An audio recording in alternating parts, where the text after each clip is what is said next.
This is David with entry number 540.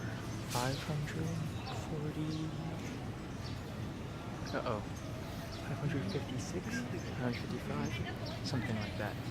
Currently recording in a very public space, so apologize for the closeness of the camera. There's no real safe way to do this per se, other than just kind of shooting it and hoping that no one gets perturbed too much. This is a free park in Korea called, I don't know what it's called, but the foreigners call it the free park. And they have a free market on Saturdays. This is one of the most, I would say, debaucherous places in Seoul, if not Korea, because of the amount of foreigners that come out here on the weekends. Once it hits about 10 o'clock at night, probably up until 11 or 12 o'clock in the morning, or the next day. People are here by the hundreds. I mean, this place is usually packed, and it just gets absolutely trashed. I'm looking around now, and it's fairly decent, but it's just because there's like a huge horde of these older gentlemen and ladies who come out here every day and clean up. It's a pretty disgusting area, actually. I've seen a lot of nasty stuff go down here. Last Sunday, there were like some people, I came out here around 11 or 12, and there were like some foreigners wrestling and just totally wasted. It was really sad and gross. And yeah, it's not a beautiful place. As it is now, it's okay. There's a lot of graffiti and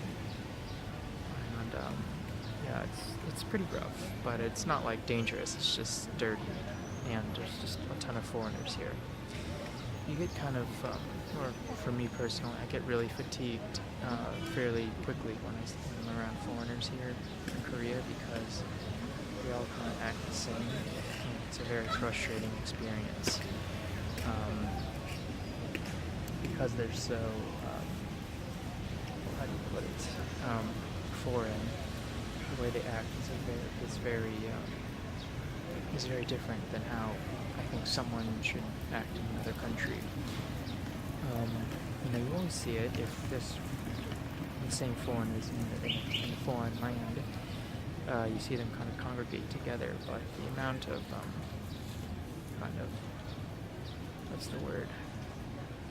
behavior that goes on here is just abhorrent behavior. Is just shocking, to be honest.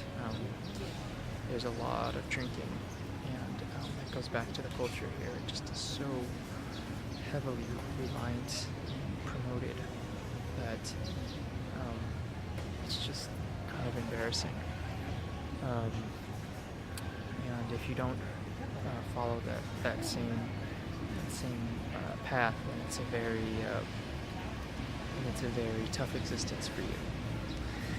I spoke last video a couple days ago on how that was such a good day, and I thought for a while on why that was such a good day, and to be honest, I haven't really come up with just a really acceptable answer for myself, other than to say that it was a really nice day. What I can say now is that the last couple days since I recorded that have not been really nice days. They've actually been relatively difficult on me, and just like how there was no reason for them to be such a good day on Saturday, there's no reason for this to be such a there was no reason for the last couple of days to have been so poor. I can only say that something in me is keeping me from being happy like that. There's a lot of thinking I've been doing, and maybe it's just me getting in my own head again, but yeah, there's just something in me that's preventing me from smiling, and I just don't know what it is. It's a funny thing, this kind of life that we carve out for ourselves, that you have these periods of intense pleasure and other periods of intense sadness. And I don't really mean it in like a bipolar way or whatever, but in a way that means like, sometimes there's, it's perfectly acceptable to kind of be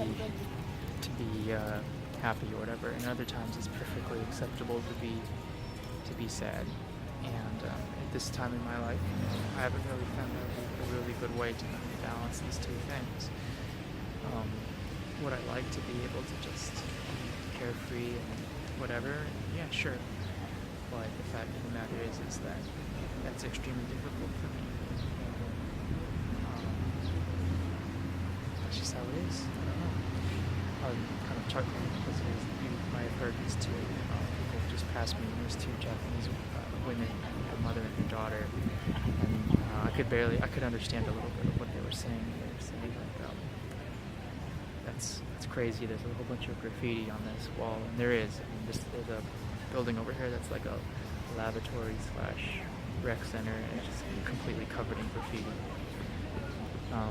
But you know, I don't really know what to say other than I've been in these funks before, and this isn't a very serious one, but you know, all it took was time and kind of preponderance of thinking, and eventually I'll get to a place where I either forget about being sad or whatever, and I move on. And that's just kind of how it is. It's stupid and maybe not fair, but that's just kind of how things worked out. Anyway, thanks for watching. I'll talk with you in a couple days. Bye.